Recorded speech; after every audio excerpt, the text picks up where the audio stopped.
Oh, hello there. Welcome to another episode of I Love This, You Should Too. I'm Samantha, and he's Indy, and we're here to talk about things that we like. Or perhaps things that we love. Things that we love. It's yes. right in the title. True. Yes, absolutely. And so this is one of our shorter episodes where we're both going to do a spoilers-free thing of the fortnight. And then I will reveal what our big watch for next week is. Oh, exciting. We don't have a theme right now because we're going old school. We're not really old school. We're doing the new style of, hey, this is something I like. Let's go. Let's watch it. That's a philosophy, right? This is something I like. Let's go. Let's go. Yep. So here we go. Yeah. What's your thing of the fortnight? What have you been into? So I read a book. No one's surprised. And it's called When the Day Comes by Gabrielle Meyer. It is one of 4 books in the Timeless series, and it's about Libby, who can live 2 lives at once. She goes to bed in one life and wakes up in 1774 Colonial Williamsburg. And when she goes to bed there, she wakes up in 1914 New York City. Okay, first I had to stop you right here.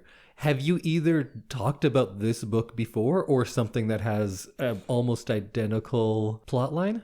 I don't know, maybe. Wait, what's the deal with Outlander? Oh, she time travels. Okay, maybe I'm just thinking of that. Maybe you're just thinking of Outlander. But that's sexy with kilts, and this is sexy with not kilts. Not kilts, yeah. Okay. It's not very sexy. This isn't a sexy one. All right. But yeah, so she lives both of these lives until her 21st birthday when she chooses which one she wants to live in forever. Oh, that's the way to go. Yeah. That would be fun. So she gets to live in both, and both have their kind of bonuses and like high points.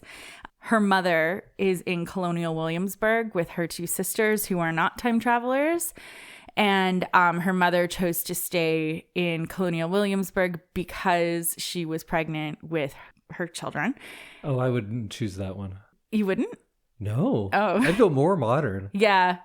But in 1914, her mom is like a horrible social climber who really doesn't like her daughter at all. Yeah, but there's indoor plumbing. True. Yes.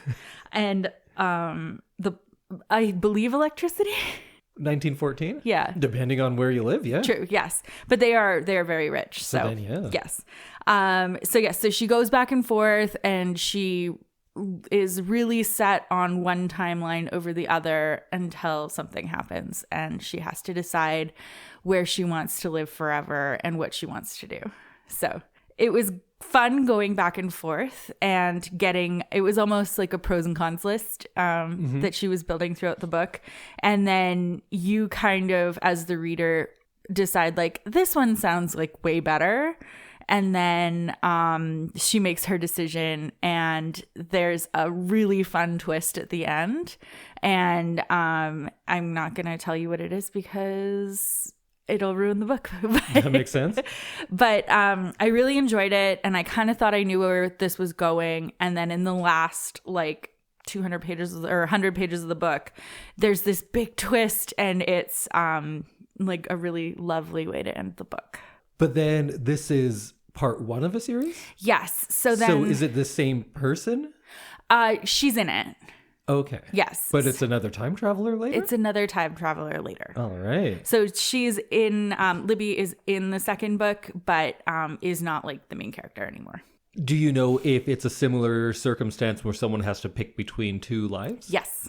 I really do like that premise. That is a lot of fun. Yeah, because it's not just like, oh, back and forth, back and forth. It's like, I do this for one day, and then I do this for one day, and you have no control over it, but you do get to live 2 very cool lives. What would you do in that circumstance? How would you go about making your choice? I don't know. Because in one life, you have your mom and your sisters who you love, and then in another life, you have wealth and an easier life, but your mom is horrible and you're being married off, basically.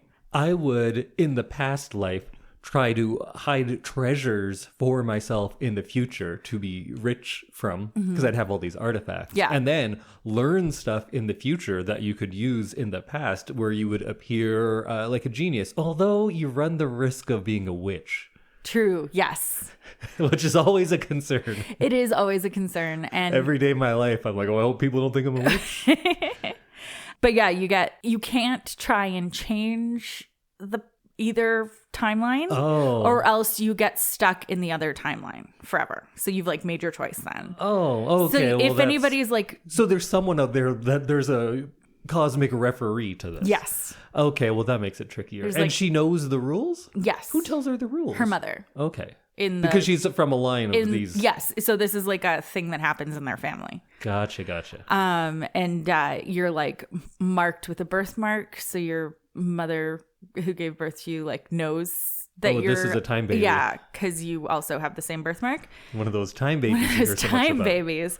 So yeah, I really enjoyed this premise and the fact that you get to choose once you're like an adult. And the only thing I took issue with was like, you never get to sleep.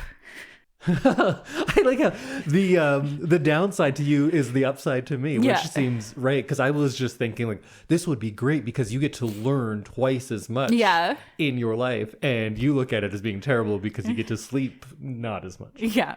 Although your body is still sleeping. I guess. But you enjoy the actual act of sleeping, which I don't. Yeah, I do. You can, in your later timeline, do research, but you can't do anything to change the earlier timeline. Okay. Even if you can research what's going to happen, which her mother is like, don't do it. But you could learn how to do things that people in your past time don't know yet. Yes. So the mother came from, I think 1991 was her other timeline. Oh, that's funny. So she had like the blacksmith make like a waffle iron that goes over the fire. And like she has some like little things that she like really misses. And she's like, let me show you guys something around the campfire. Yeah. And then just starts playing Nirvana. Yeah. So you do get to like know some things from the future that can help you in the past. Yeah. Yeah. Which is kind of fun. Or in today's world, if you were back in the 1800s, you learn all these techniques and you could be like an artisan light bulb maker now and charge so much for stuff, because people are like, wow, that's cool because it takes a long time and it's not great. Yeah. So this is When the Day Comes by Gabrielle Meyer. I like that premise a lot. What is the kind of tone of the book? Is it fun? Is it dramatic? Is it romantic? It's kind of fun and dramatic. Okay. Because in the later timeline in 1914, her mother is set to like marry her off, and she's very worried about what'll happen if she gets married off, and she doesn't want to marry this like old duke or marquess or something. He's like noble. So she's like really worried about that timeline, and she's also really worried about her family in the other timeline. Yeah. And if you choose one, do you know what happens to your past self? Do they just die on their birthday? Yeah, they just die. Okay. Yeah. Cool. That's kind of grim. Yeah. So she knows that like either way, people that she loves are gonna be sad Right. and like affected by her death. But they love her less than the one. Yeah. But she has her maid, her like lady's maid is her best friend. So she knows that like she would be very sad. That's kind of sad when you know, like, oh, the only person that loves me is my maid. Yeah. Yeah. Well, I have some follow-up questions, but I think they're not ones you can answer here. I'm probably not going to read it, so you can spoil it for me. Okay, we'll talk about this later. But yes, I really enjoyed it. I do always have the issue in time travel books or movies or whatever where you're like, oh, which would I choose? And then you realize, well, I am a brown man who speaks English best. I can only go forward. The furthest back I could go was like 1975 to have a decent life. Right. Yeah, that's a little different. And I guess in this one too, because as a woman, it's not great in either. No. I guess it's better in 1914 overall. Well, you have money. Yeah. In 1914, she's like working on like the suffragette cause, and there's like a big in like polite society or in like upper society, people are like, why would you want to vote? And like they're all very like against it. So she's like fighting against that kind of thing in that timeline. And then in the earlier timeline, she's also fighting against like being burned as a witch. And men just like thinking they can just rule all the women's lives. Yeah, good thing everything has changed now. Yeah. Oh, so much better now. Better, I will say better than 1914. Oh, for sure. 100%. Better than 1999? I don't know. I feel like Western society peaked in 99. When we were all scared of the millennium? I think I've said this in the past.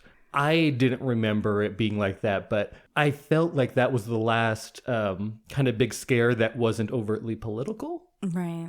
We weren't like, oh, those Democrats caused Y2K. But maybe it was. Maybe I was just too young to listen to all of that stuff. Yeah, maybe. There weren't as many Y2K conspiracists, I think. But you know what? Someone who's older, tell me. I bet it was just as shitty then. Mm-hmm.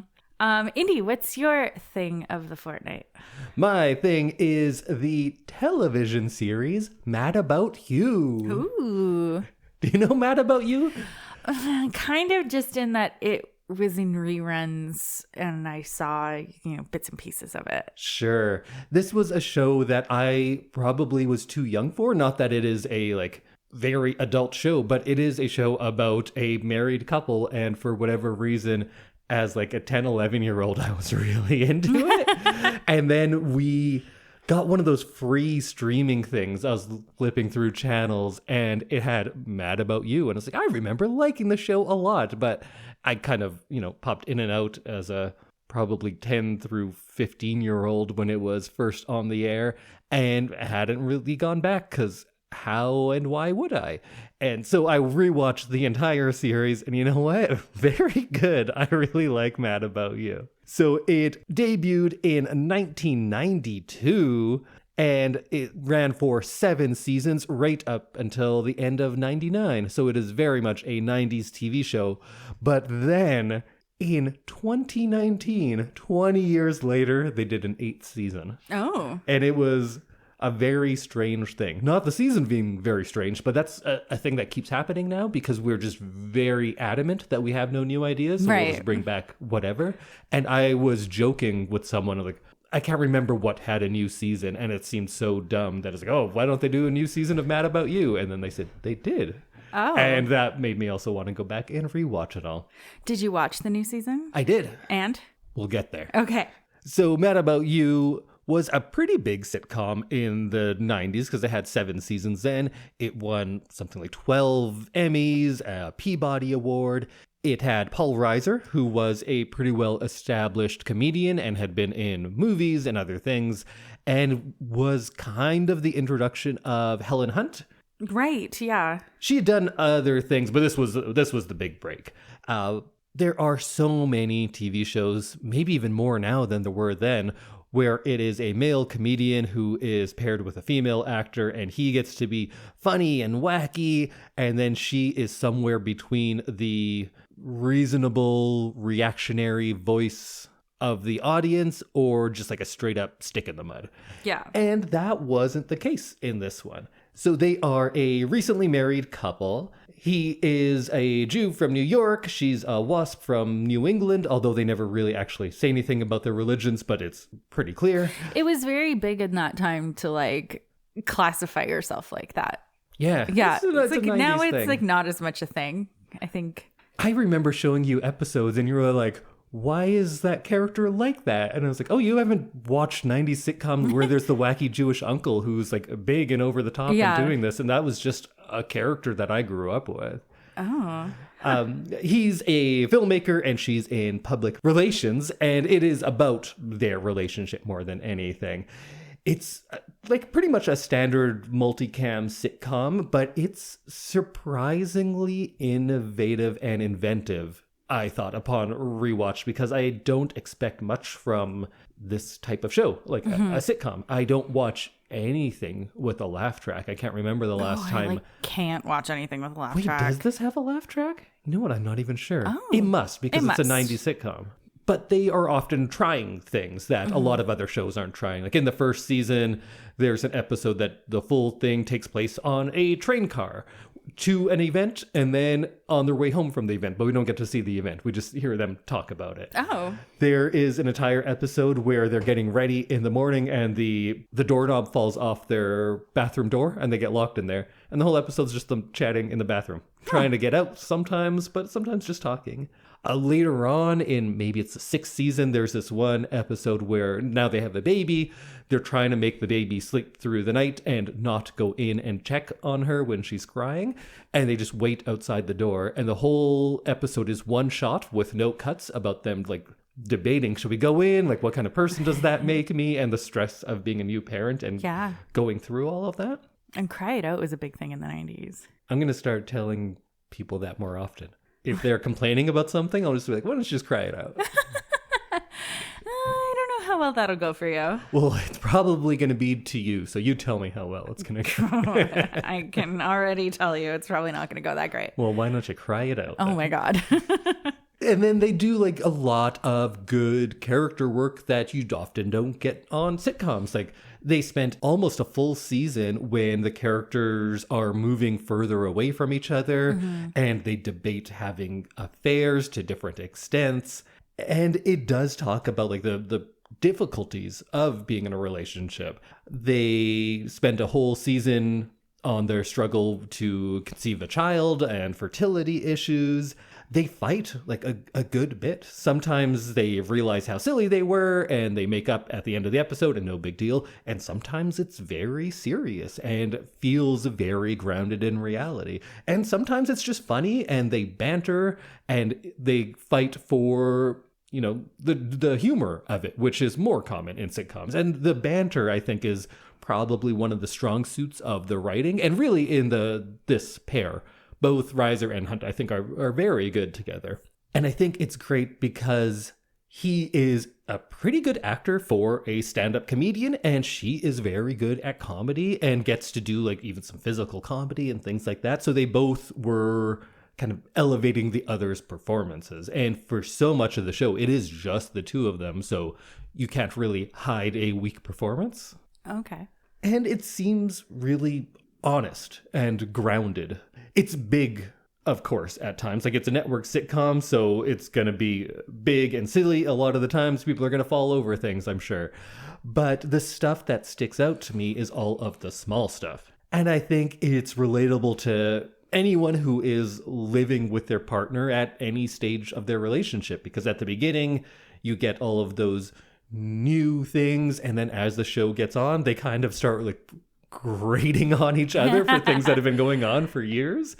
I remember showing you a bunch of the cold opens and nothing else. Yeah. I just skipped through a bunch of episodes because every episode for a while was starting with the cold open, somewhere between 5 and 45 seconds. Sometimes these things would have no words, but it would just be like a little segment that would be a little comment on what it's like to be married, or at least to be living with your partner. Mm-hmm. And those I thought were always very funny and really set up the tone of the show. It is a very 90s show, but not in the sense of there's constant references, but in that their drives and their concerns were very modern. Well, modern of the time. Paul's sister is gay, and the parents were not okay with this, and that's a big part of it. When they do have a baby, they don't do a big debate about, well, you should go back to work because you're the man, and that's what men do. Like, he stays home with the baby because that's what his job allows for. And it's not like oh, I'm a modern man, I'm staying home. It's just, yeah, he does. And then at different times she does, and that's it. There's no debate in that sort of way. And they go to therapy and they work on themselves. Also, though, I kind of think when they have the baby, that's when the show gets on a steady decline towards the end. It starts getting more into your standard sitcom-y tropes, and it spends a lot more time with these side characters. And outside of the two of them, the side characters, there's a lot of good ones, but they are much bigger characters than either of the two of them. So when you start focusing on them, it makes the show more tropey, more sitcom-y, and just like bigger and more obvious. And there's a good supporting cast. There's John Pankow, I think is his name. Lisa Kudrow before Friends. Jeff Garlin before Curb Your Enthusiasm. Richard Kind is in it. Hank Azaria, Carol Burnett. So it has some very talented people, and they are funny. It just makes the show a lot bigger. And in earlier seasons, they would pop in and out, and you're like, oh, that's the wacky neighbor, that's my wacky cousin, so it's not as big of a deal. But then when you start focusing more and more on those characters, it makes everything a little bigger. And after 7 seasons, they had this finale, which I did not care for. It was ambitious, but it's probably 25 years or something of what happens to them after. And it gets a little sad, and then it gets a little weird.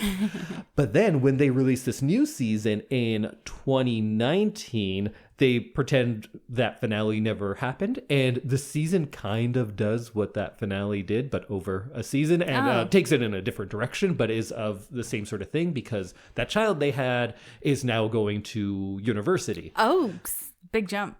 Yeah, well, it's 20 years. I guess, yeah. So they're now dealing with it being just the two of them again. So it's kind of a good place for us to come back in, because it was just the two of them, and well, it's a baby, but it is still kind of, the two of them, the only two talking people. And now it's that again. And the new season was fine. It's not bad, but it wasn't very good. It wasn't necessary. Well, I guess not, but I did like ending it with this over ending it with the actual finale. Oh, okay. But it seemed like just a season, which I think that's kind of a good thing. If you liked the old ones, you'll like this one. It's not big and doing something new. It's kind of just doing the same thing. Right. Which I appreciated, but it's also not terribly memorable. So if you like the show, watch the new season. But of course, if you don't like the show, I guess you wouldn't watch the new season anyway, because you didn't even like that show. Yeah. So don't expect anything very different. True. Either way, as far as a multicam sitcom goes, I think Mad About You is pretty solid. So go check it out. I don't know where. You figure it out. Well, Sam, we talked about our favorite things lately. What is going to be my new favorite thing that you love so much that we're going to be watching for the big watch? So we are going to be watching a new film from 2020. Oh my God, it's 2025. It is. Okay, from last year. Way back in 2024. Way back in 2024. We are going to be watching the romantic drama film It Ends With Us. Oh, so this is one I've heard about twice now on this very show. On this very show. So you talked about the novel first. I did, on episode 168. All right. And then we can go back and listen to that. And you used the movie as your thing of the fortnight earlier, right? I believe so, yes. All right. So this came out in August of 2024, and it is based on the 2016 novel by Colleen Hoover. It stars Blake Lively as Lily and Justin Baldoni as Ryle Kincaid. And it also has Jenny Slate and Hassan Minhaj in it. And it's fun, but it deals with a very serious topic as well. And I think they struck a really good balance between those two. You get Jenny Slate as the larger-than-life best friend. You get Justin Baldoni as a very serious neurosurgeon. And it centers on Lily, who is in a relationship with neurosurgeon Ryle Kincaid. And things get difficult when her high school love interest Atlas re-enters her life. Atlas? Atlas. Atlas and Ryle? And Lily. Yeah. Okay. It's fun. And I think it's also very serious in parts, but I think they did a really good job. Blake Lively is fantastic. And I don't want to tell you too much, because I think that'll give away too many things and you're about to watch it. Right.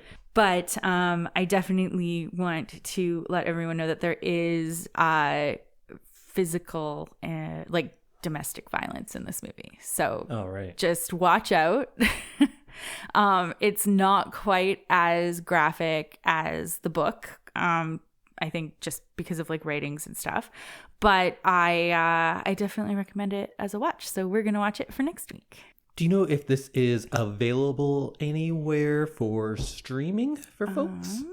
It is on Crave. So if you have Crave, you can see it.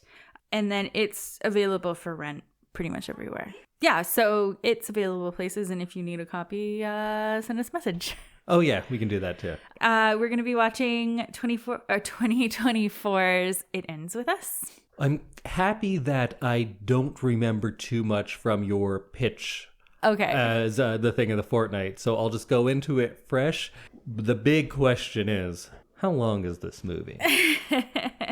It is 2 hours and 11 minutes. Well, that seems too long. It is very long. I don't even know what it's about. And I'm like, that seems too long for this. Do you know anything? Actually, we'll get into this next time. Okay. Okay, well, we will see you next week when we talk about It Ends With Us. Bye, everyone. Goodbye.